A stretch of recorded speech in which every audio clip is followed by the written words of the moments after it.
I was the first to play Goals, the new football video game, so you're about to see exclusive footage and you won't believe the result of my first ever game. First, I installed the Goals game launcher, then I was required to log in, and then in the bottom right corner, as you can see, I had to select the pre-live alpha version, and just within a couple minutes, the game was complete, and now it was ready for me to enter into the game. The very first thing I did was connect my PS5 controller, but as you will see later on, this didn't help much in my first game.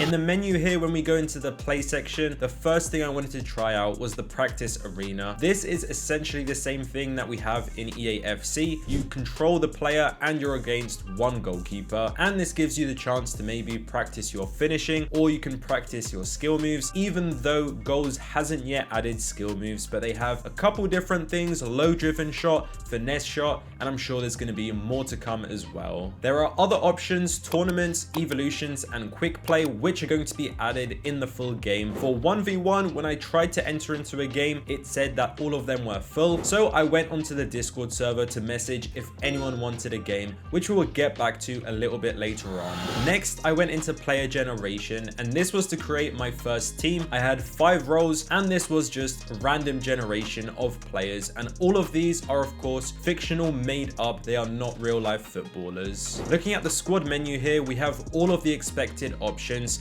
Everything is nice and interactive and a very clean user interface. Nothing more to really be asking from this section. Same for all of the menu settings, all of the expected stuff, and we do also have a leaderboard, which I'm sure will be useful when the game does release. An interesting aspect is the companion app. This is going to be of course an app on your Android or iOS phone, and it's going to allow you to open packs, manage your team, and it already looks very neat indeed. I got a reply on Discord and created my own 1v1 game, waited for him to join, and we were in, but I didn't realize who I was up against. After only a couple minutes, I was already a couple of goals down. This was a massive shock because there is no defensive AI. It just requires you to do everything manually, and as far as I was aware, there wasn't really an intercept or block or slide tackle or real defending mechanics yet implemented into the game, so it was very difficult to defend. The game is strictly no DDA or scripting, and if they were to add in AI like this, it creates unpredictability and is something you cannot really control. So maybe they're not going to do that, but if they add in some sort of slide tackles or blocks, I'm sure that will clear it up. The attacking, on the other hand, was really good. We can see my opponent scored some incredible goals. We have a long shot here, and we also have a very nice sort of chip through ball. All of these things are actually in the game, similar to how we have it in EA FC as well. Other fundamentals like offside is of course in the game as well, as you would expect, and it's actually quite interesting the way that the half finishes. Wherever the ball is, the opposite side of the pitch starts to be grayed out, and if that of course comes over to your side and eventually hits the ball, that is going to be the whistle blown, and that's going to be the end of the half. So I think it's a very unique approach, and the entire game as well is a complete breath of fresh air. This is not something that we see with EA FC or even eFootball. This is something completely different. In the end, I lost 13-0, but to be fair, we did play one game before this and I managed to get